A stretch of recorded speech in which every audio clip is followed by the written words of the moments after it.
Nessa sequência nova de vídeos, ou de análise, vamos partir agora para o ensino superior. Examinamos lá com vocês, aqui, nessa perspectiva de carga horária, da importância da carga horária, o ensino médio, um novo ensino médio. E um novo ensino médio já para 2022.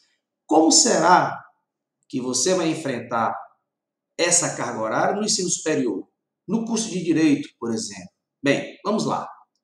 Ensino superior, curso de graduação e pós-graduação. O que é que diz a lei? O que é que o direito regula para que o aluno possa ter a graduação e a pós-graduação? Bem, o curso de graduação em Direito é regido pela resolução número 5 de 2018, né? A mais atual, modificada pela resolução número 2 de 2021, né? Que é regida e regulada pela Câmara de Educação Superior do Conselho Nacional de Educação, do MEC. Tá. Temos a carga horária de 3.700 horas de conteúdo, mais até 20% dessas horas destinadas a atividades práticas e complementares. Lembra? Atividade prática, estágio, tão necessário e valioso estágio para o aluno, qualquer que seja, e o aluno de direito, sobretudo, e as atividades complementares, ou seja, aquelas fora da sala de aula. Então, a gente tem aqui um misto, um tripé formativo fundamental. Conteúdos na sala de aula, atividades práticas de estágio dentro da aula, orientada pela faculdade e pelo professor responsável, e as atividades complementares fora da faculdade, ou melhor dizendo, fora da sala de aula. E divididos em no mínimo 5 anos de curso, em 200 dias letivos anuais, né? E aí temos uma média, né, dessas horas, 400 horas em 100 dias letivos por semestre, que nos dá uma aula média, aula média de 4 por dia, né? Sobretudo para o aluno do horário noturno, que tem esse limite de horas por dia. Mas vamos lá analisar essa carga horária mínima para ver como é que fica. Bem, duração mínima do curso, e aí a gente sempre olha em comparação aos demais. Poxa, por que é que o curso de Direito tem tanto destaque? Não só pela sua questão tradicional, né, milenar até, mas pela sua necessidade de conhecimento para que o profissional vá ao mercado de trabalho. Então, temos total 3.700 horas, mais 740 horas aula entre atividades práticas e complementares, então temos 4.440 horas aula no total, tá? Sala de aula, estágio, fora a sala de aula.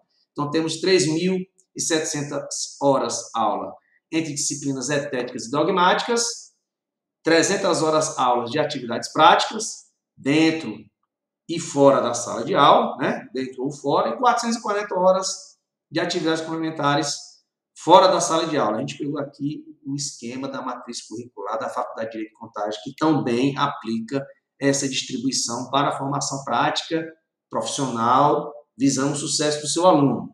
Então, duração mínima do curso de Direito. Bem, duração mínima, 5 anos, 200 dias letivos por ano. Então, temos 4.000 horas aula em 5 anos, 800 horas aula ano, e 440 horas complementares em 5 anos, 88 horas aula ano. Então, se o aluno vai dividindo as suas atividades de forma linear, né, proporcional, então ele faz muito bem essa divisão para uma formação mais completa e mais consistente ao longo da sua carreira. Então, temos 400 horas por semestre, 44 horas complementares por semestre, ou seja, 400 horas aulas em 100 dias letivos, 20 horas por semana, 4 aulas por dia. E aí temos as respectivas horas complementares. E aí você pode ir lá no site da FDCOM e examinar a matriz curricular. Deixo aqui o link do Prezi que a FDCOM mantém no seu site, mas você pode ir diretamente no site, tá?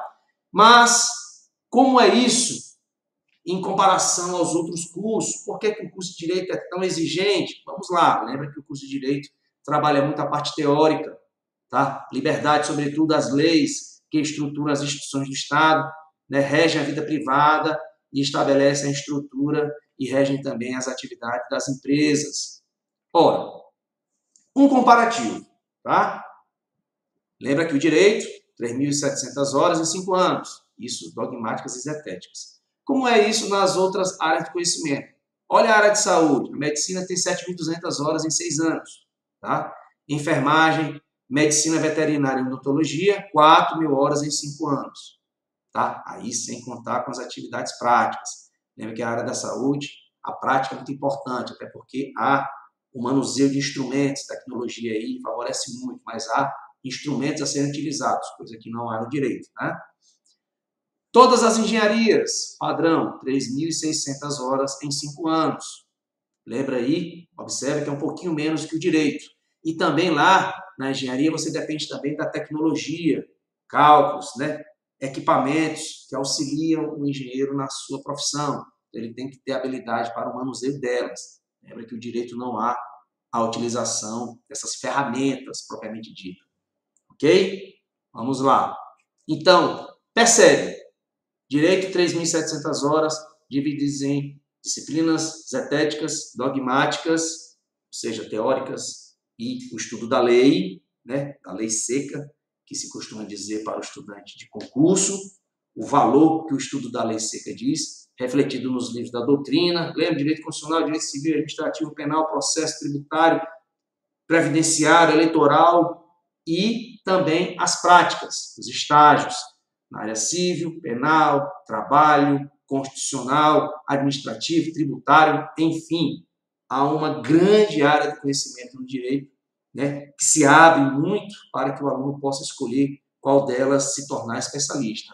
E há as atividades complementares, aquela tão preciosa aula, ou atividade, melhor dizendo, que todos os alunos, professores que passaram também por isso, devem ter necessariamente. É o conhecimento do mundo jurídico, o fórum, o escritório de advocacia, as instituições jurídicas essenciais à justiça, ou seja, ao sistema de justiça. Então, o aluno tem que estar desde o primeiro período nessas instituições, por valorosa contribuição prática que fornece nas suas atividades, na sua rotina, para o aluno de direito, não só para o conhecimento prático, ou seja, como fazer aquilo que ele estudou, vai estudar, mas também de postura profissional, o exemplo de outros profissionais que ele participa, compartilha quando está presente nessas instituições. Daí a necessidade incontornável dessa atividade, que é aconselhável já no primeiro semestre.